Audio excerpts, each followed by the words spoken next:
नमस्कार। मैं प्रशांत सिंह। आज मेरा सवाल भारत के शिक्षा मंत्री से है। भारत में शिक्षा एक मंत्रालय नहीं, शिक्षा करोड़ों छात्रों के सपनों का आधार है। एक गरीब परिवार का बच्चा जब दिन रात मेहनत करके नीट, जेई या किसी दूसरे प्रतियोगी परीक्षाओं की तैयारी करता है तो वह सिर्फ परीक्षा नहीं दे रहा होता है, वह अपने पूरे परिवार का भविष्य लेकर परीक्षा केंद्र तक पहुंचता है।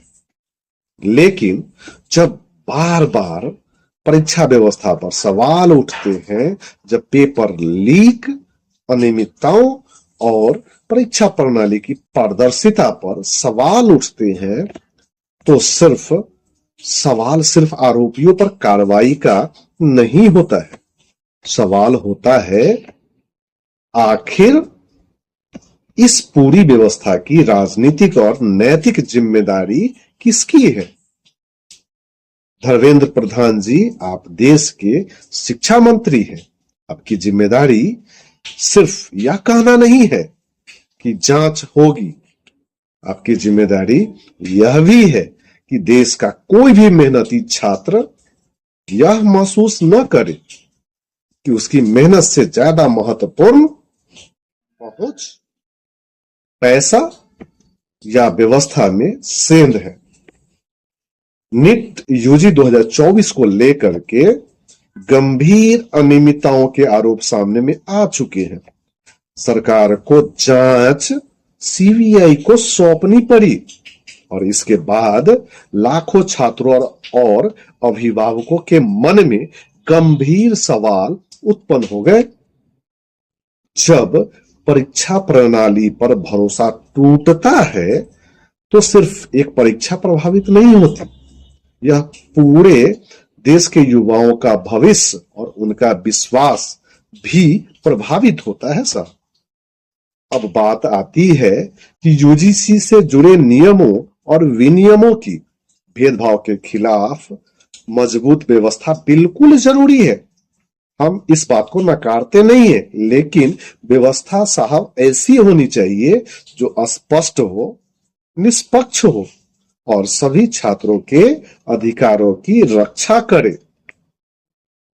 अगर किसी नियम की भाषा अस्पष्ट हो और उसके दुरुपयोग की थोड़ी भी आशंका हो या उस पर सवाल उठे और अगर उसके प्रावधानों पर गंभीर कानूनी सवाल खड़े हो तो सरकार को अहंकार नहीं, आत्ममंथन करना चाहिए, क्योंकि शिक्षा संस्थान छात्रों को जोड़ने के लिए होते हैं, उन्हें अलग अलग खेमों में बांटने के लिए नहीं।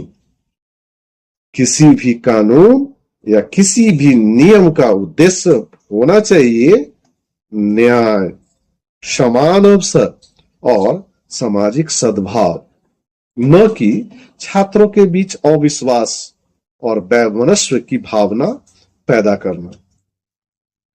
और यही आता है सबसे बड़ा सवाल, नैतिक जिम्मेदारी का। अगर शिक्षा व्यवस्था में लगातार विवाद पैदा हो और महत्वपूर्ण परीक्षाओं के विश्वसनीयता पर सवाल उठे, अगर लाखों छात्रों का भविष्य निश्चितता में चला जाए, अगर विश्वविद्यालय और छात्रों के बीच नए नियमों को लेकर असंतोष पैदा हो, तो क्या सिर्फ जांच पर्याप्त है या फिर उस मंत्रालय के मुखिया को भी नैतिक जिम्मेदारी स्वीकार करनी चाहिए? हम यह नहीं कह रहे हैं कि अगर हर नियम के लिए मंत्री जी व्यक्तिगत रूप से जिम्मेदार है, लेकिन लोकतंत्र है साहब। लोकतंत्र में मंत्री अपने मंत्रालय की नीतियों और प्रशासनिक व्यवस्था की जिम्मेदारी जरूर लेते हैं।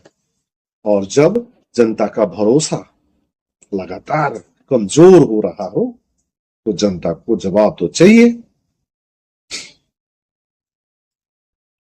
शिक्षा मंत्री जी, सवाल यह नहीं है कि आप जांच के आदेश दे सकते हैं या नहीं दे सकते। सवाल यह है कि क्या आप उस व्यवस्था की पूरी जिम्मेदारी स्वीकार करने को तैयार हैं या नहीं। इसकी निगरानी आपके मंत्रालय के अधीन है, क्योंकि अगर एक बार परीक्षा व्यवस्था विफल होती है तो सुधार की उम्मीद की जाती है, लेकिन अगर बार बार छात्रों को परीक्षा व्यवस्था पर सवाल उठाने पड़े तो सवाल व्यवस्था के नेतृत्व पर भी उठेगा। और इसी आधार पर हम कहते हैं कि शिक्षा मंत्री जी को कम से कम नैतिक और राजनीतिक जिम्मेदारी स्वीकार करनी ही चाहिए।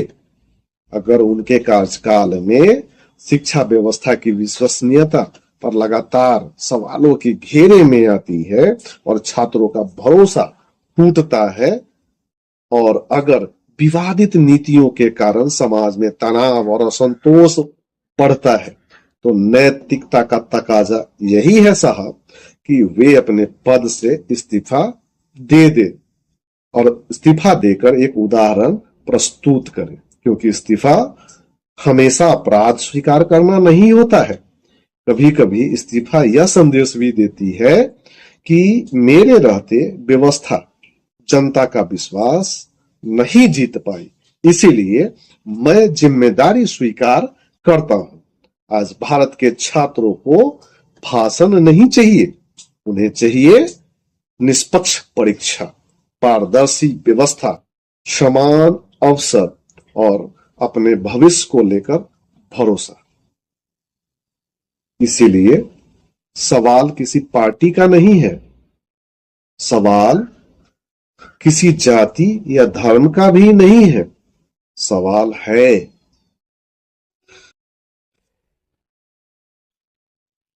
क्या भारत के छात्रों की मेहनत सुरक्षित है। अगर इसका जवाब सरकार नहीं दे पा रही है तो फिर नैतिक जवाबदेही से बचना संभव नहीं है। शिक्षा व्यवस्था पर भरोसा बहाल कीजिए या फिर जिम्मेदारी स्वीकार कीजिए, क्योंकि छात्रों का भविष्य किसी भी सरकार, किसी भी मंत्रालय और किसी भी मंत्री से बड़ा होता है। जब छात्रों की मेहनत बार बार व्यवस्था से हारने लगे तो सवाल सिर्फ सिस्टम से नहीं है, सिस्टम के जिम्मेदारों से भी पूछा जाएगा। तो कैसी लगी यह वीडियो, अपनी राय कमेंट बॉक्स में दीजिए। मिलते हैं फिर इसी तरह के एक गंभीर विषय के साथ, तब तक के लिए दीजिए इजाजत। टेक केयर, बाय बाय, जय हिंद, जय भारत, वंदे मातरम दोस्तों।